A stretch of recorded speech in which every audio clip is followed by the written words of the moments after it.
جن لوگوں کے لیے ہماری طرف سے پہلے بھلائی مقرر ہو چکی ہے وہ اس سے دور رکھے جائیں گے، یہاں تک کہ اس کی آواز بھی تو نہیں سنیں گے، اور جو کچھ ان کا جی چاہے گا اس میں یعنی ہر طرح کے عیش اور مزے میں ہمیشہ رہیں گے۔ ان کو اس دن کا بڑا بھاری خوف غمگین نہیں کرے گا، اور فرشتے ان کو لینے آئیں گے اور کہیں گے کہ یہی وہ دن ہے جس کا تم سے وعدہ کیا جاتا تھا، جس دن ہم آسمان کو اس طرح لپیٹ لیں گے جیسے خطوں کا تومار لپیٹ لیتے ہیں، جس طرح ہم نے کائنات کو پہلے پیدا کیا تھا اسی طرح دوبارہ پیدا کر دیں گے۔ یہ وعدہ ہے جس کا پورا کرنا لازم ہے، ہم ایسا ضرور کرنے والے ہیں۔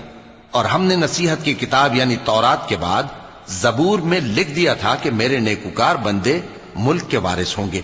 عبادت کرنے والے لوگوں کے لیے اس میں اللہ کے حکموں کی تبلیغ ہے۔ اور اے نبی صلی اللہ علیہ وسلم، ہم نے تم کو تمام جہانوں کے لیے رحمت بنا کر بھیجا ہے۔ کہہ دو کہ مجھ پر اللہ کی طرف سے یہ وحی آتی ہے کہ تم سب کا معبود ایک ہی معبود ہے، تو کیا تم فرما بردار ہو جاتے ہو؟ پھر اگر یہ لوگ منہ پھیرے تو کہہ دو کہ میں نے تم سب کو یکساں احکام الہی سے آگاہ کر دیا ہے، اور مجھ کو معلوم نہیں کہ جس چیز کا تم سے وعدہ کیا جاتا ہے وہ عنقریب آنے والی ہے یا اس کا وقت دور ہے۔ جو بات پکار کر کی جائے وہ اسے بھی جانتا ہے، اور جو تم چھپاتے ہو وہ اس سے بھی واقف ہے، اور میں نہیں جانتا شاید وہ تمہارے لیے آزمائش ہو، اور ایک مدت تک تم اس سے فائدہ اٹھاتے رہو۔